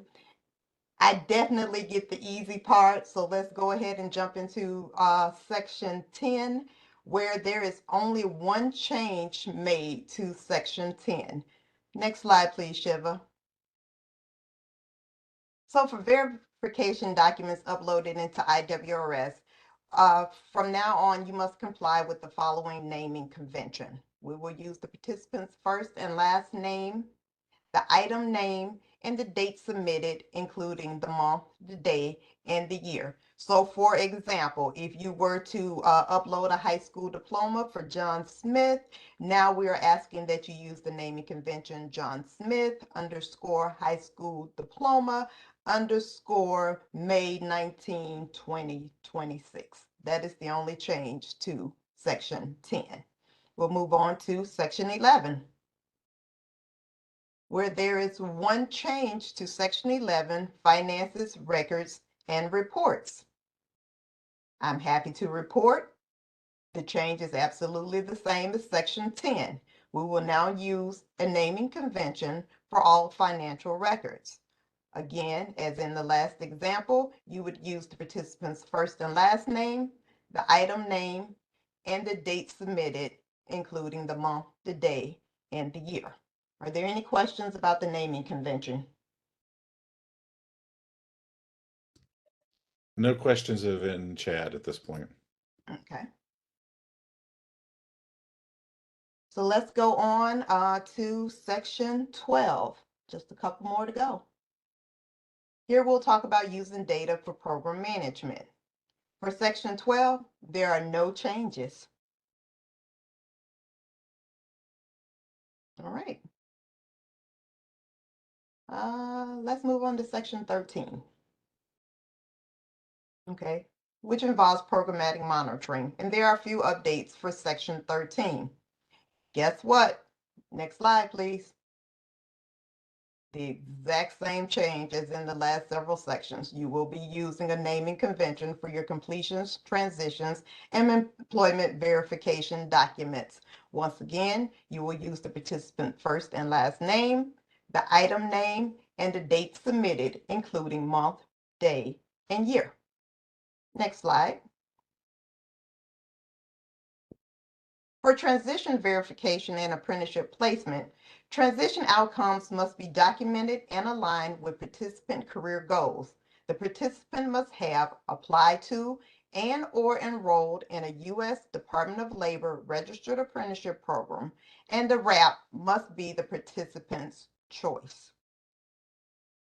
Career alignment is required. The apprenticeship program must align with the participant's pre-transition career assessment. Specifically, it should be tied to the participant's primary transition goal. A successful transition is verified when a participant moves into a DOL registered apprenticeship that directly matches their documented primary career pathway goal. Next slide. So for primary transitions, Are you taking questions? I certainly can. Hi, this is Robert. Hi, Robert. You were sharing information about the career assessment and the matching Yes. with the transition. Mhm. Suppose a person comes in and they say, hey, I'm interested in plumbing, and then throughout the course we bring in somebody from masonry, and they say, hey, I want to work in masonry. They've already completed that the pre-assessment. How would we go about making that change so that there's alignment? Because if I understand what you're saying is that the document needs to be aligned with what the actual transition is at the end. So, please mute. Okay, thank you. So of course you have the orientation career assessment. So obviously a person may come in thinking that they're interested in one trade over another. And over the course of the program, as many of you have pointed out, their interests may indeed change. What we're looking for is the pre-transition assessment to be done probably a week or two before the program ends. So at that time, we would hope to know that the actual focus that participant would have, but also the pre-transition career assessment gives them the option of, I think, maybe 4 trades, definitely 3, but maybe up to as many as 4. So, a person may, their primary goal may be to be an electrician, but then secondarily, they might want to be a carpenter or then painter or millwork. I'm making that one up because I don't know if that one's a real one or not. But there are options. What we're hoping is that every single solitary person in your 30-person cohort surely doesn't want to be an electrician. So we're looking to make sure that people are actually applying to apprenticeship programs that meet their goals. So that's what we mean by alignment, not necessarily that a person's trades or their interests may not change, but if you are able to list your top 4 priorities, we would certainly look to see an application to one of those or more of those trades, as opposed to everybody wants to be a painter. Highly unlikely. That's very helpful. Thank you. Okay, certainly. Okay. So where are we? Primary transition. So to receive preliminary and final verification, apprenticeship placement must be individualized and career aligned, much like we just talked about there. Individualized placement standards. So grantees must not enroll an entire cohort into the same U.S. Department of Labor registered apprenticeship program unless it aligns with each participant's career goals. Cohort-wide placements may trigger extra documentation and monitoring. because as I just said, it would be highly unlikely that you would have 30 people in the same cohort, all of them having the exact same primary goal. So, that is definitely something that we are starting to take a closer look at. Participants must be supported in choosing RAPs based on their own career interests, not program convenience. Oftentimes we will have a grantee say, oh, well, we have the electricians right around the corner, so we send everybody over there to fill out an application. It's really not based on the grantee's convenience. It is based on the participant's actual career interest. I see there's a question.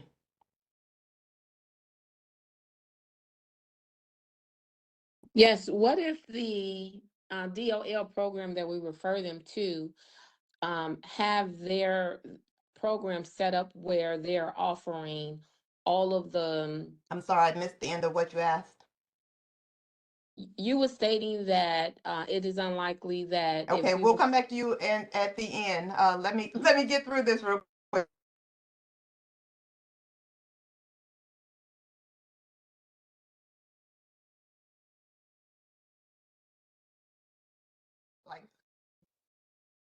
Okay, and staff must verify and document this alignment.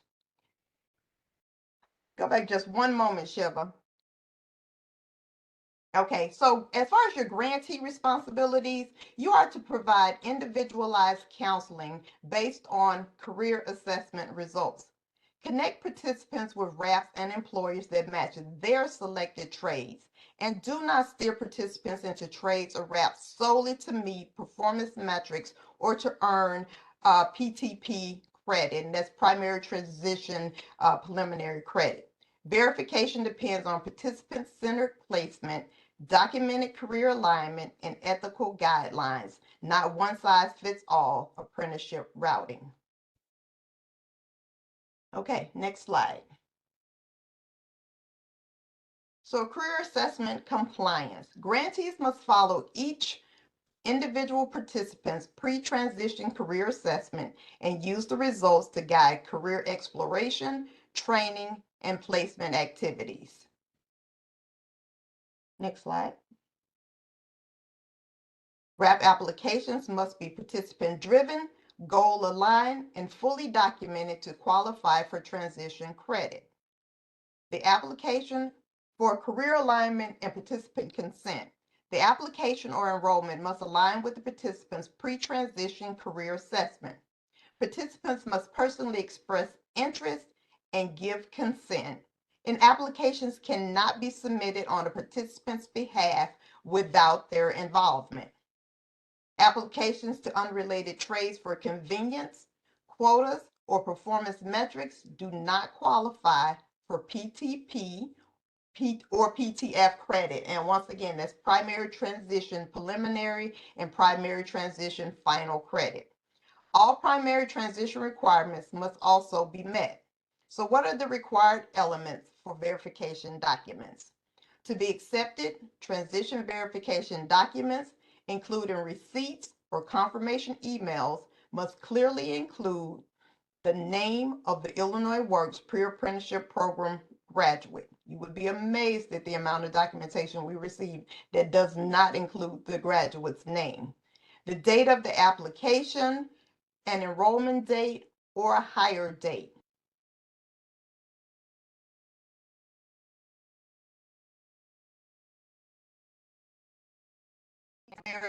Transition and confirmation the participant completed and not just started the RAP application.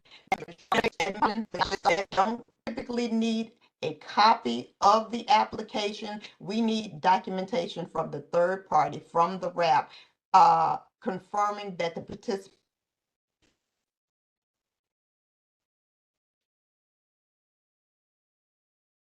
approved applications that align with documented career goals and include clear, complete proof of selection that aligns with the goals.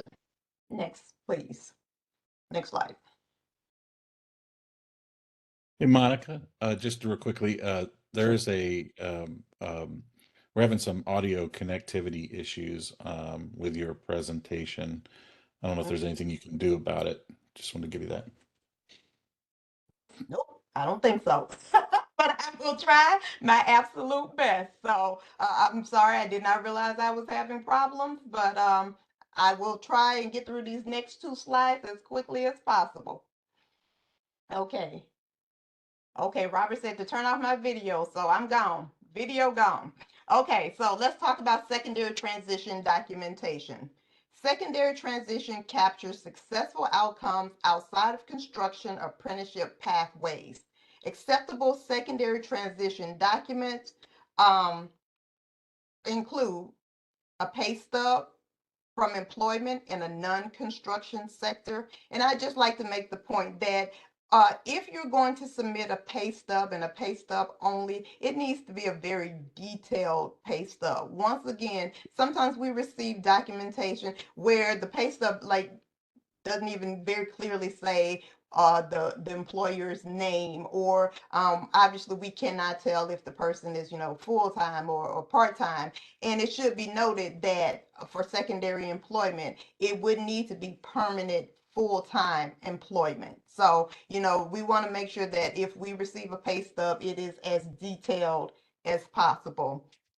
Okay, an employment offer letter in a non-construction field is considered acceptable documentation for a secondary transition. And also proof of current enrollment in a higher education program at a college or a university, or an advanced or technical training program. And in those instances, we would expect to see proof of that current enrollment on either college or university or that technical training program's letterhead. Secondary transition recognizes participants who move into employment or continued education outside of the construction trades with clear documentation confirming their next step. Next slide. Participants may move to higher value transition outcomes, but only the highest verified award rate counts. Upgrading transition outcomes. So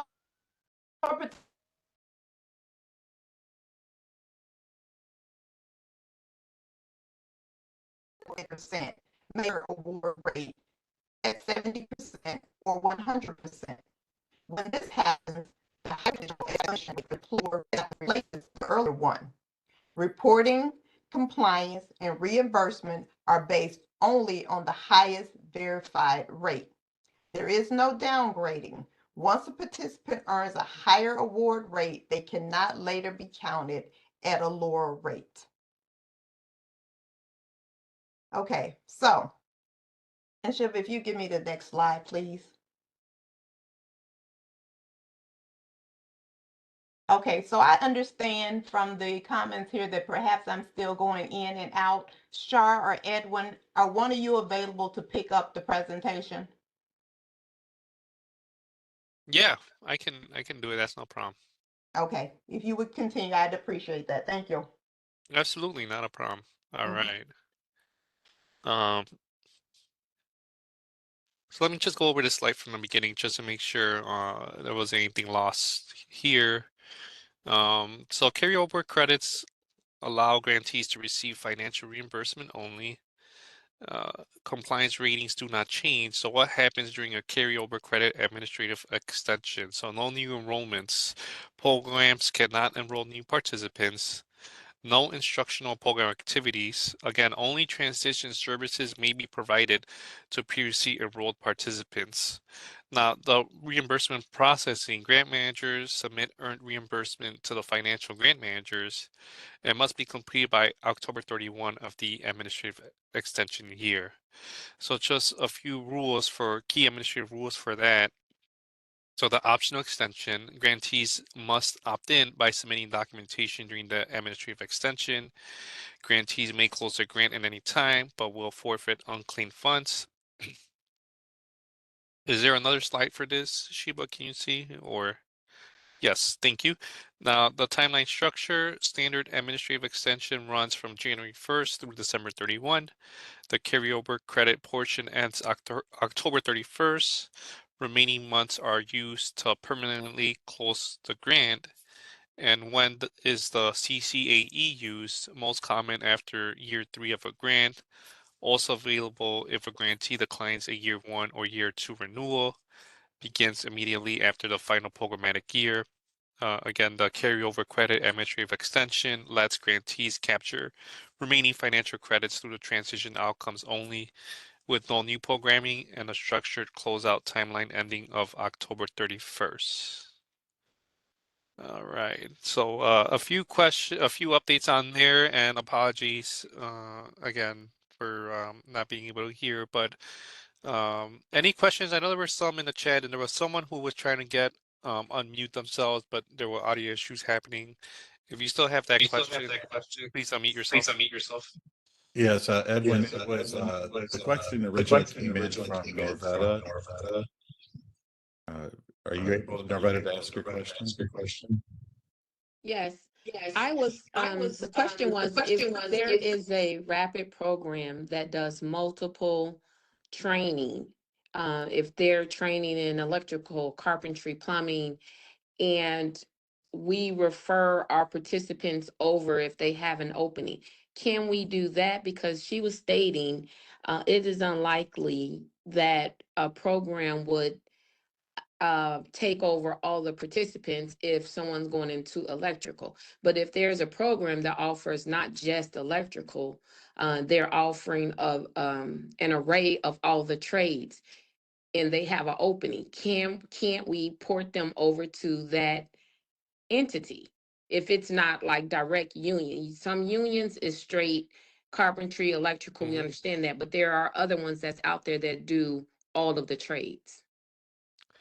So to answer your question related to that, so we're looking for USDO registered apprenticeship programs that, you know, so if that USDO registered apprenticeship program offers an opportunity for a participant to go into electrical, carpentry, plumbing, we want to see which specific program that participant is interested in. I'm interested to learn more about how specifically that will work, and then, you know, my understanding is, yeah, I'm not sure if that will. That's my first time hearing about a USDO registered apprenticeship program that would train a participant in all those 3 trades and getting them into a career. But again, we want to see specifically for a participant who is interested in that specific trade. So it could be that, you know, we ask, okay, out of those 3, which one did the participant apply to? And again, it could be that the participant may not be interested in all those 3.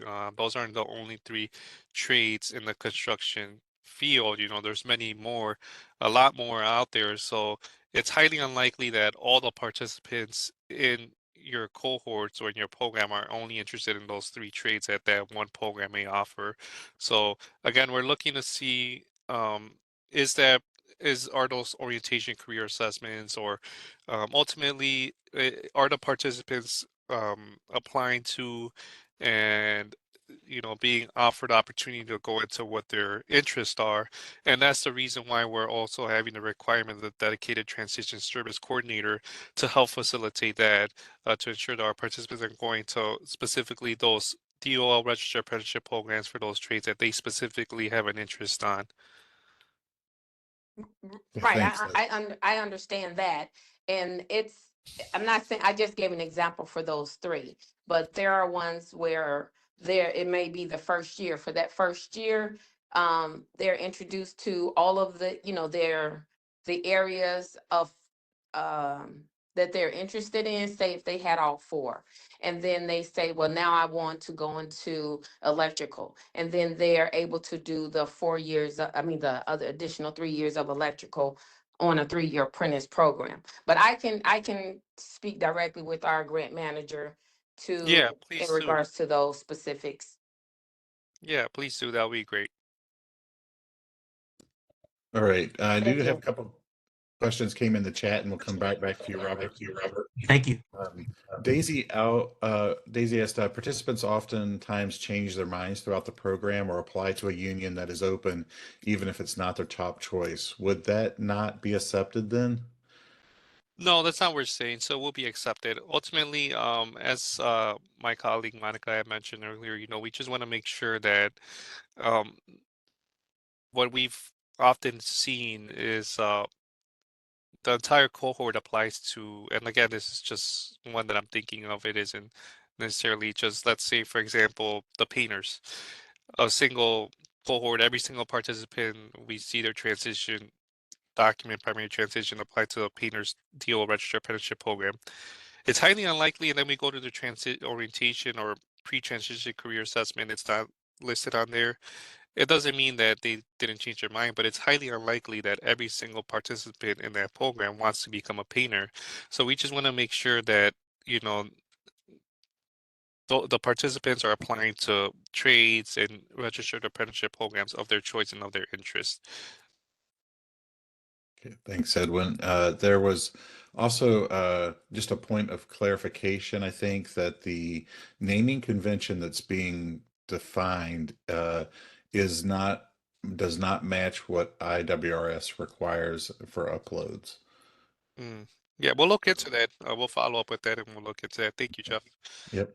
And then the last one here, I think, is back to no back to Robert for now, and then I'll come back. Robert, go ahead with yours. Thanks, Jeff. File this one under, we're not shooting the messenger here, but I'm trying to make sure that we maintain compliance with the program. Previously, you said that we cannot give direct reimbursements to participants. Oftentimes, the unions require when they make their application that they provide a money order or they have the documentation or the payment comes from the applicant. How would we process that reimbursement? Because we can't pay the union. How would we process that applicant's reimbursement? And you may not be able to answer it now, but it's definitely, I think it's a challenge that we're going to be facing in order to maintain that compliance around not providing direct reimbursements to applicants. Yeah, that's a great point. And that's a good question. So we do have systems in place right now to kind of help with that with the transition services. So definitely get in touch with your grant manager, and she can walk you through on how that's provided. But we do offer there are participants, graduates who are need that assistance with applications to the DO RAPs, and there are ways where we can help facilitate that. Okay, Edwin, another question here. Are we saying that participants would need to become journey persons in order to be complete? Um, I did not catch that part in Monica's presentation, so I'm not quite sure where that question came from. I'm sorry, or what it's referring Daisy, to. could you clarify that? Yeah, there was a slide, maybe 2 or 3 slides back, that it may be a little bit more right here. For the verification documents, it said confirmation that the participant completed, not just started the RAP application. And I didn't catch the word application, so I was just wanting to clarify that. But now that I see it says application, I have my answer, so we can move on to the next one. Okay, Okay, great. well, thank you for clarifying that. And then let's see here. Lita's just asking clarification around the transition rate discussion, Uh, the transition award rate. Transition award rate. So I'm guessing how much per participant. It depends per grantee and different their metrics per grantee. So if you want to know specifically what the rate is per preliminary primary transition for your grant, reach out to your grant manager. They can let you know. No, that's not what I was asking. I was asking, you said something about a high rate, low rate. What was that? Is that something different from the financial tie to that? I don't know if you can go back to that slide. Oh yeah, Monica was going over that. It's a little bit Oh, less, more back. Um, oh, what? No, no, we no. go more forward. Go forward. Yep. Next one. There This you go. upgrading transition outcomes. Well, Okay. downgrading. I was confused. What is this? Yeah, so this was talking about the previous slide. So for example, if your participant earns a secondary transition and then later comes back and says, "Hey, I applied to a DOL registered apprenticeship program," at that point you will let your grant manager know. So the example is, let's say you have a participant, right? Um, they finish a program and then they obtain um, full-time employment that's not in the construction sector, a job. So let's say, I don't know, um, FedEx, for example. They provide a pay stub, you give secondary reimbursement for that. Let's say 3 months down the line, they come back and they say, "Hey, I actually I successfully applied to the electricals, plumbers, unions. Here's the evidence of that. You let us know." Then at that point, you can't earn both credits. So at that point, we will give you the preliminary primary and revoke the secondary transition because the preliminary primary will be higher. Does that make sense? Yes, that clarifies. Thank you. Yeah, no problem. Okay, Edwin, one last question in chat. Can we provide financial transition support, union initiation cost and such to graduates outside of the grant terms, or can we only receive carryover credit? That's a great question. So it depends, honestly, on the timing. So let's say, for example, um, it happens right now, Daisy. So let's say you have a participant who from and again, it depends on your grant and what your term is of your grant. So I would say reach out to your grant manager specifically, but it depends. So for example, let's say you're starting a new grant this year. I don't know if you are or not, but your grant manager would know. But let's say, for example, if you're a grantee that they got a NOFA for 2026 through 2029, but if you have a participant from last year or 2 years ago, since we still haven't finished our closeout, you could get carryover credit for that. But my understanding is it's more than likely just going to be carryover credit if it's outside of that program year. But Okay, again, reach out to your grant manager because again, depends on your specific grant and when your grant runs through and things like that. So there's more factors to answer that. all right, that was the last question, Edwin. Okay, great.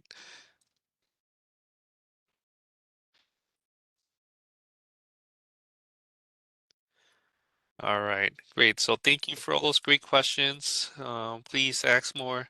And again, we will have a few more sections or one last section. So we're almost there. So so for the audit requirements, actually, there were no updates. So no changes were made to this. So no need to worry about section 14 of the grantee manual. So we will have one final check-in here in the Mentimeter. So you'll see right now the graphic come up, and thank you, Dr. Alston, for also putting the link in the chat for the Mentimeter. So one last check-in, it'll be the game again. It'll be 6 questions this time, so we'll be a little bit shorter so we can finish here. But please enter your name or an alias if that's what you prefer, and we'll get ready to launch the quiz here real soon so we can ensure we captured the information correctly. All right, let's start the quiz, please. So the first question is, transition support must be properly staffed with dedicated personnel assigned per grant. Enrollments of 0 to 30 require 0.5 FTE, true or false?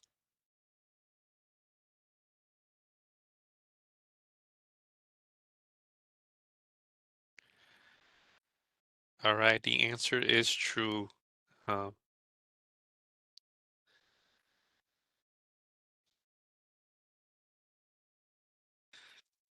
all right, so the next question here.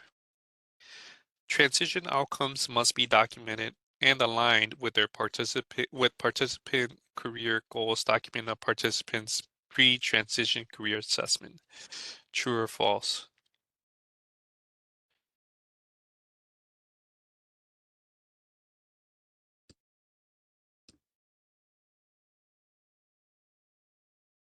So the answer is true. Everyone got that right. Nice job, everyone.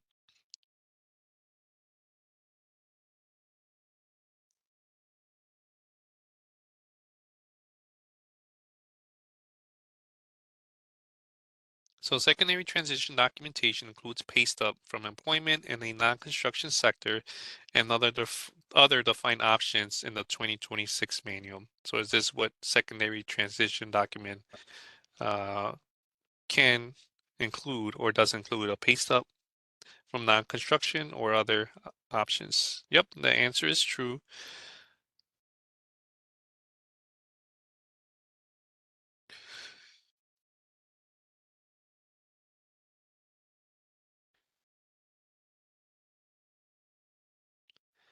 So a participant who first earns a lower transition rate, for example, 50%, may later earn a higher award rate of 70 or 100%.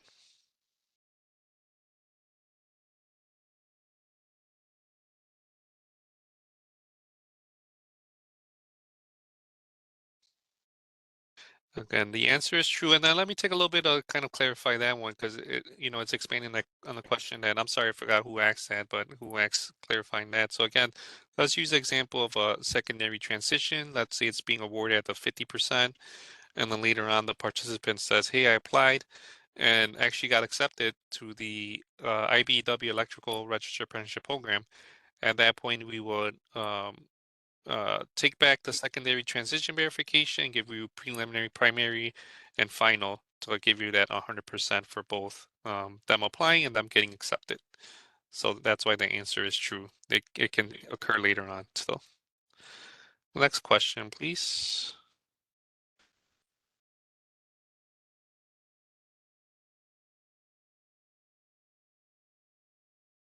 During carryover credit administrative accession, programs cannot enroll new participants. Again, during carryover credit administrative extension, programs cannot enroll new participants.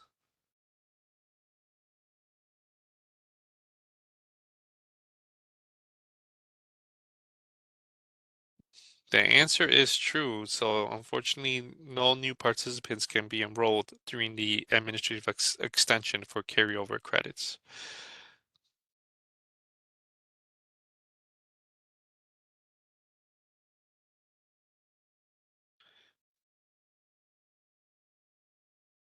All right, and this will be the last question. So I believe I saw Lena and Daisy were tied. So we'll see who breaks that tie. All right, so for the 2026 grant year, grantees can enroll an entire cohort in the same USDO Department of Labor Register Apprenticeship Program. True or false?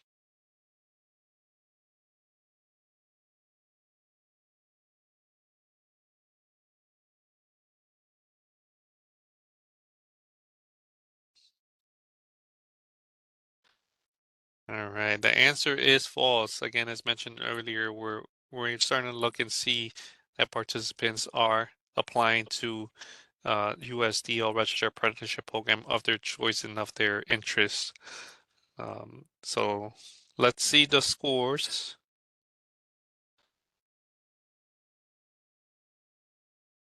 All right, nice job, everyone. So it looks like Elena and Daisy were at the top. Linda won, then followed by Blue V, QT, Dragon Knight, the best, Wolfmeister, Snuggles, and Cameron. So thank you everyone for participating and for being engaged. We greatly appreciate your activity, participating in the activity.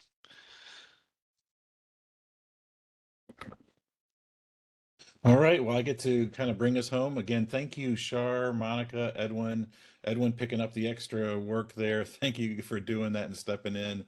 I think you guys created a great session for the grantees, answered a ton of questions. Also, thank you, participants, for being so engaged. That's what really makes it. I mean, we do it for you, and that's why we're here. So we really appreciate that. So now's a chance to give us feedback on this session. You know, we always are about continuous improvement and trying to get better. So I have a few questions for you in Mentimeter. Let's go ahead and advance to the next slide. All right, so please share your views on this training by rating the following statements. 1's the lowest score and 10 is the highest. To what extent did you meet to what extent did it meet your expectations? How likely are you to attend a similar event in the future? How likely are you to recommend this training to others? If you would all please score, I think we have like 64 people logged in. Would love to get 64 responses. I know we had 24 actively fighting it out in the challenge, but I'd love to get everybody's feedback on the session as well.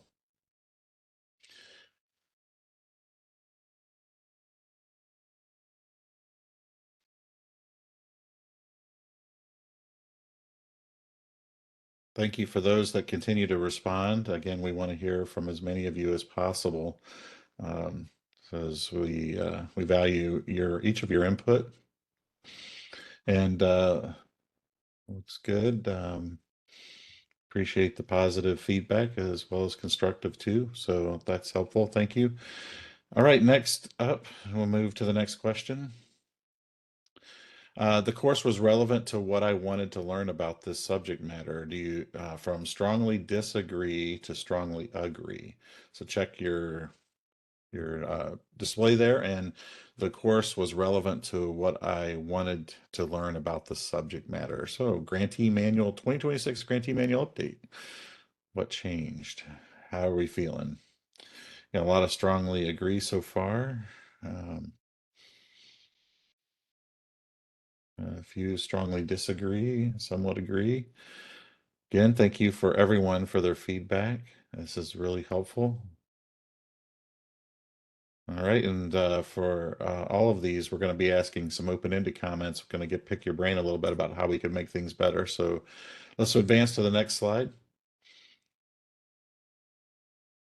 I plan to apply what I learned. You're going to put this into, was it applicable? Could you take it and put it into application? I know it's just a conversation. Mante's manual's coming out here. I think we heard by Wednesday.